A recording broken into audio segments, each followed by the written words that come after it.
PV Anwar നമുക്കൊക്കെ അറിയാം. അദ്ദേഹം നിലമ്പൂർ നിയോജക മണ്ഡലത്തിൽ നിന്നും CPIMൻ്റെ സ്വതന്ത്ര സ്ഥാനാർത്ഥിയായി വിജയിച്ച് MLA ആയ വ്യക്തിയായിരുന്നു.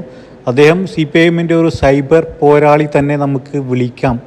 സാജൻ സക്രിയയെ പൂട്ടിയ കഥകളൊക്കെ നമ്മൾ കണ്ടതാണ്. അദ്ദേഹം സർക്കാരിനെതിരെ തിരിഞ്ഞു. നമുക്കൊക്കെ അറിയാം, പോലീസിൽ ഒരുപാട് പുഴുക്കുത്തുകളുണ്ടെന്ന് PV അൻവർ MLA ആരോപണം ഉന്നയിച്ചു. അവസാനം മുഖ്യമന്ത്രിയുടെ ഓഫീസിന് നേരെ തിരിഞ്ഞതാണ് PV അൻവറിന് പറ്റിയ അമളി. മുഖ്യമന്ത്രി തള്ളിപ്പറഞ്ഞു. PV അൻവർ പാർട്ടിക്ക് പുറത്തു പോയി. പുതിയൊരു പാർട്ടി രൂപീകരിച്ചെങ്കിലും അദ്ദേഹത്തിന് വലിയ നിലനിൽപ്പ് അതിൽ ഉണ്ടായില്ല. അദ്ദേഹം UDFുമായി ചർച്ച നടത്തി UDFിൽ എടുത്തില്ല. അദ്ദേഹം തൃണമൂൽ കോൺഗ്രസിൽ ചേർന്നു. MLA സ്ഥാനം രാജിവെച്ചു. CPMകാർ LDF സർക്കാർ അദ്ദേഹത്തെ അറസ്റ്റ് ചെയ്ത് ഒരു ദിവസം ജയിലിലടിച്ചു. പിന്നീട് അദ്ദേഹം ജാമ്യത്തിൽ വന്നു. UDFിൻ്റെ പിന്തുണ ഉണ്ടായിരുന്നു. നിലവിൽ UDFിന് നിരുപാധികം പിന്തുണ എന്നാണ് PV അൻവർ പറഞ്ഞിരിക്കുന്നത്. അൻവറിൻ്റെ രാഷ്ട്രീയം നമുക്ക് കാത്തിരുന്ന് കാണാം.